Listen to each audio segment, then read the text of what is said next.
Marcos 16 dejamos a Jesucristo en el lugar más bajo del Evangelio, donde está en el Seol, 3 días sepultado bajo la tierra. Y dice la palabra entonces en el capítulo 16, vemos la gloria. Y así es que Dios nos lleva al lugar más bajo y luego nos lleva al lugar más alto. Vemos que en el día que Él resucitó, María Magdalena, Salomé y María, la esposa de Jacobo, fueron las primeras que lo vieron, particularmente María Magdalena. Y dice que entonces el que fue crucificado resucitó. En el versículo 6 es un glorioso frase, dice: el que fue crucificado ha resucitado. O sea, el crucificado en la muerte más baja de un ser humano, y luego hacen el resucitado al lugar más alto. Nos muestra los dos polos opuestos en el universo y en la creación.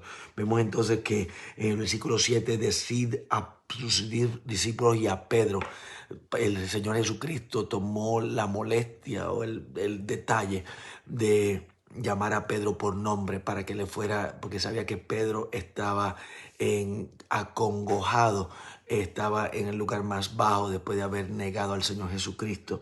Y luego vemos, dice que entonces él fue primeramente a María Magdalena, y luego entonces ella fue la primera evangelista de la resurrección de nuestro Señor Jesucristo.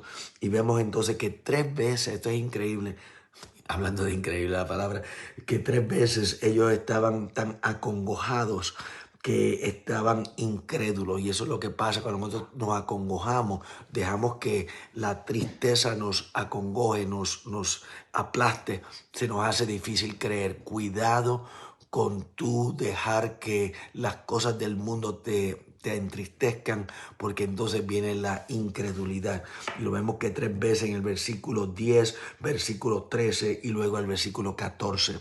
Luego entonces nos dice el Señor Jesucristo: ir por todo el mundo y predicar el evangelio a toda criatura. Amados, el Señor dice: el que creyere y fuere bautizado será salvo, mas el que no creyere será condenado. Aquí vemos un poquito diferente a Mateo 28, donde vemos aquí, dice que el que creyere y fuere bautizado será salvo. En el capítulo de Mateo 28 nos habla de ir y hacer discípulos. O sea, no es una cosa contraria a la otra, sino que la revelación de Dios siempre acumulativa. Y vemos que en Marcos, lo más bajo, creer y ser bautizado. En Mateo nos habla de una etapa más alta, y es el hacer el discípulos. Luego vemos el versículo 19, que es el versículo más citado del Antiguo Testamento, que está citado en el Salmo 110, versículo 1. Nos habla de que el Señor fue recibido arriba en el cielo y se sentó a la diestra de Dios. Y luego dice que saliendo predicaron en todas partes, ayudándolos Dios, confirmando, afirmando con las palabras, con señales. Y eso es lo que estamos esperando, que Dios, así como iglesia, nos estamos con la palabra, que Dios confirme la palabra con señales y prodigios. Eso es lo que estamos buscando. Sabemos que este Pentecostés lo vamos a ver sobre la ciudad de Greenville, porque hemos hecho el acometido de apropiar su palabra en nuestros corazones. Dios los bendiga. Gracias.